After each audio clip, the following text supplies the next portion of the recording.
I am thrilled to introduce my brother, Ludence Romney. Ludence is a retired educator with an impressive 35-year career, holding a Bachelor of Arts of Mathematics and a Master's in Math Education. He's the fourth of 8 children born to Carl and Milsada Romney. Ludence has been happily married to Carmen Vanderpool for 23 years. And together, they have 4 wonderful children: Reese Alexander, Ludence Jr., Preston, and Kirsten. But there's so much more to Ludence than just his professional achievements. He is a talented pianist, a singer, and he serves as a church elder at the Seventh-day Adventist City Church.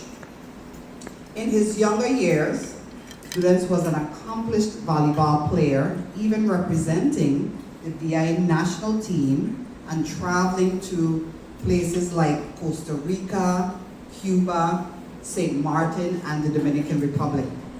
Currently, as you know, Ludence is the tax assessor, a role that allowed him the pleasure of working alongside his youngest son, Ludence Jr. Ludence is a hands-on individual who enjoys building and exploring alternative energy solutions, a passion rooted in his upbringing and self-learning. I have to share that it was Ludence who first introduced me to my love of music, especially jazz, and my favorite artist, Chuck Mangione. He's not just my brother, he has been a steady, caring ear I could always lean on, especially during my time as president of Rotary Club of St. Thomas, 2023-2024. Ludence has a wonderful blend of a witty sense of humor and a calm, focused spirit that makes people feel at ease. None of us are perfect, but to me, he's perfectly suited to be your club's president as Rotary unites for good. I introduce to you, Mr. Ludence Romney.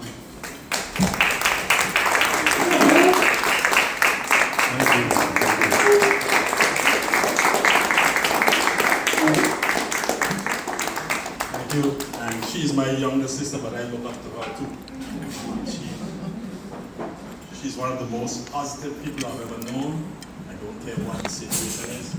She always has something to praise, even when it's something that happens. It's rolling her eyes. Thank you very much, Lisa.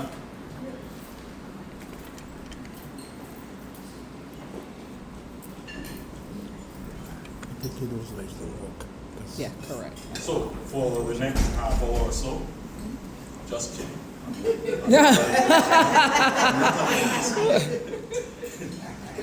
I am not going to torture you.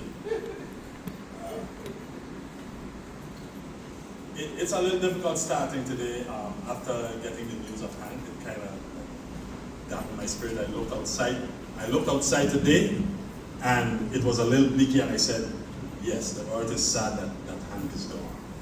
So, but let's cheer up and bring some inspiration to his legacy and do well this year. I am here because of the guidance, nurturing, love, and support of many. So let me first give recognition or acknowledgement where it's due. First of all, to God, who has brought me this far, despite of who I am or who I have been. I may not deserve it, but he sees me differently from the way I see myself. And so for that, I'm thankful. To my parents who are not here, they are resting in their graves.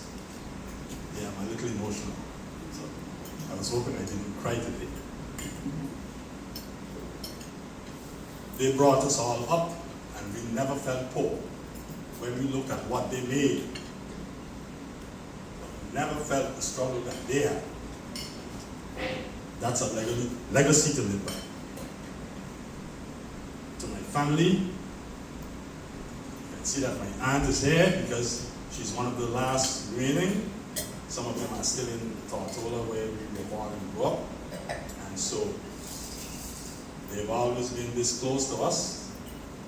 She was one of the last people I invited to this event. But I knew that she was going to be. And so for that, I'm thankful. I'm thankful for my daughter, who, when I was heading in a different direction, she came along to say, Dad, nah, that's not good. And so I appreciate it. To my son, who still thinks I'm a hero, still thinks I'm right,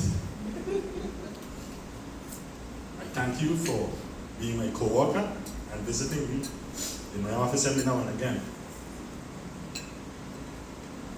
And to my wife, who keeps me balanced, regardless of all the positions I hold and all the things I've accomplished. She keeps me grounded. And when I get full of myself, she reminds me that, yeah, you're getting full of yourself. Correct. And those titles and things mean nothing if the family isn't comfortable. So she keeps me in check with that, and that's a good thing. To my friends and supporters, and I consider all of you that, and I really appreciate you being here because it makes a difference for me that when I do things, I know some of the faces who benefit from the good things that I do. I'm especially grateful to my close friend Michelle for being here. She took time out of her schedule to come and visit, and I really, really appreciate that. That's the kind of friendship I really appreciate. And to our past presidents, today I really wanted to list everyone from 75 or 76 when Rotary 2 began to now. I was a high schooler at that time, so that's how long Rotary was. And I was invited to many of the meetings, even when I was in school and in college, and I always looked up to many of the membership that was here. And so to each of you, each of the past presidents that are here, past assistant governors, assistant governor, and so on, I really thank you for the leadership and guidance. You notice that I call some of you kind of often, right? Right, Mike? Yes, you Mike, right? Marilyn? Yes. I give respect and honor to those who are here before me that have made a difference, and I want to hear their perspectives. Even if I don't do what they suggest, their information informs me to make a better decision than I would have made without their guidance. And so that's the example that I'm going to use in my presidency. So in honor of their legacy, I endeavor to provide leadership that makes each of you proud.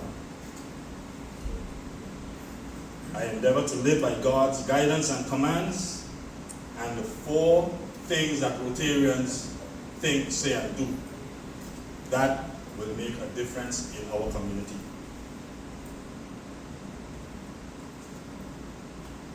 Our theme for this year for Rotary International is Unite for Good. You can see it here on our banner. And so, as we move forward, I want us all to work together to make a difference in our community. And with that in mind, I have 3 major goals that I've mentioned to the board already, that we will work on.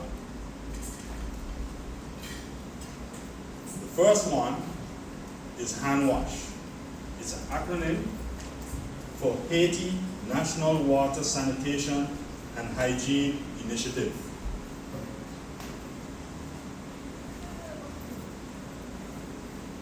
That project is not going to have any boots on the ground. Thank you so much. I hope you are not recording this part, right? Yes.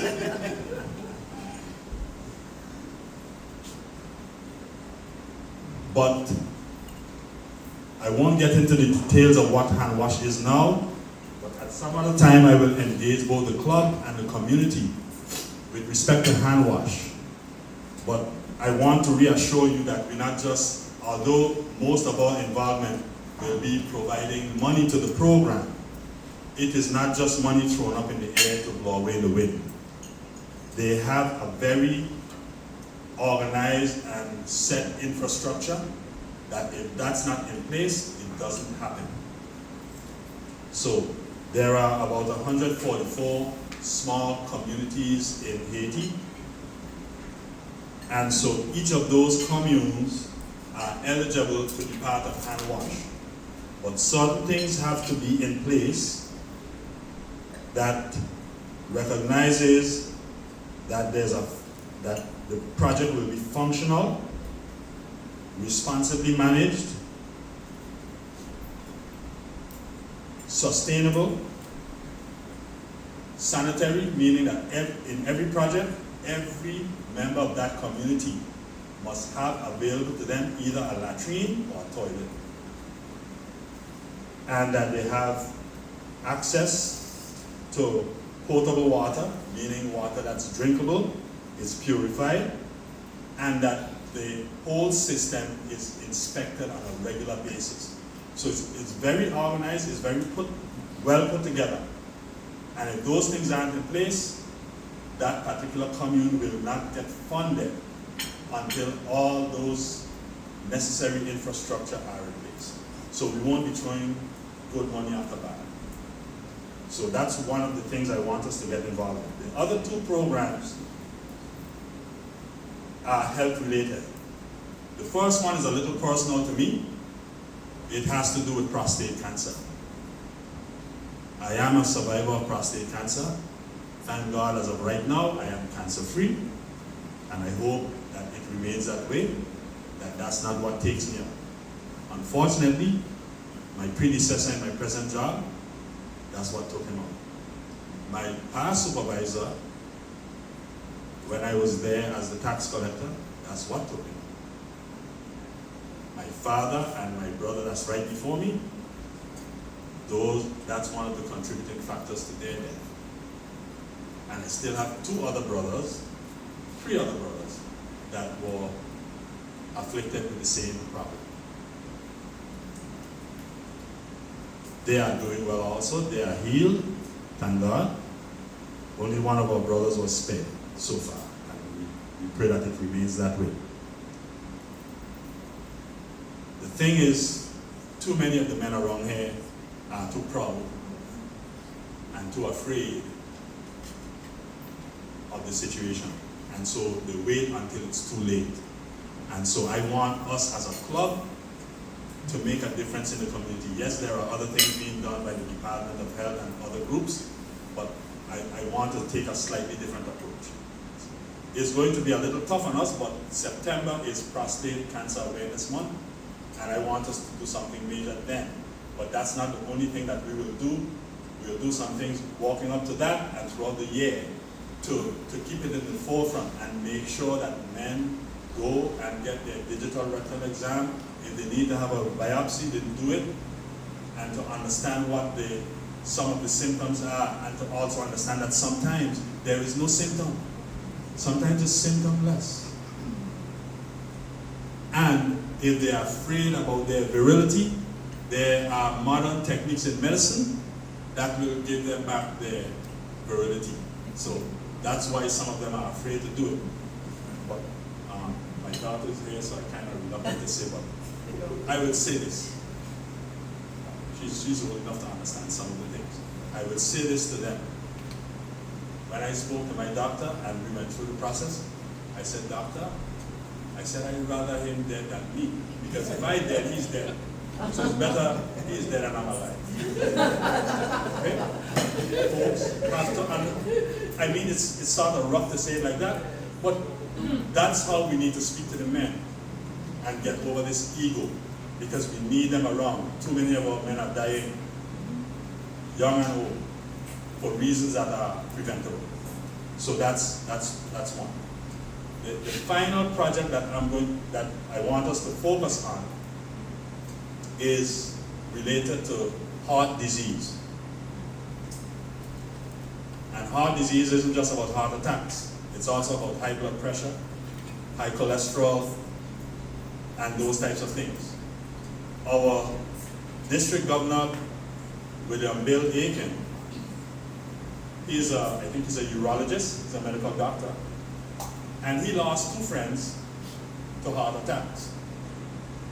And they could have survived, but nobody around knew how to do CPR, and there was no AED devices, those devices that you see in certain locations where you can shock the person back to life. There was none around. So, in that project, we have discussed that in the PC Council. That project will not be unique to Rotary Club of St. Thomas too.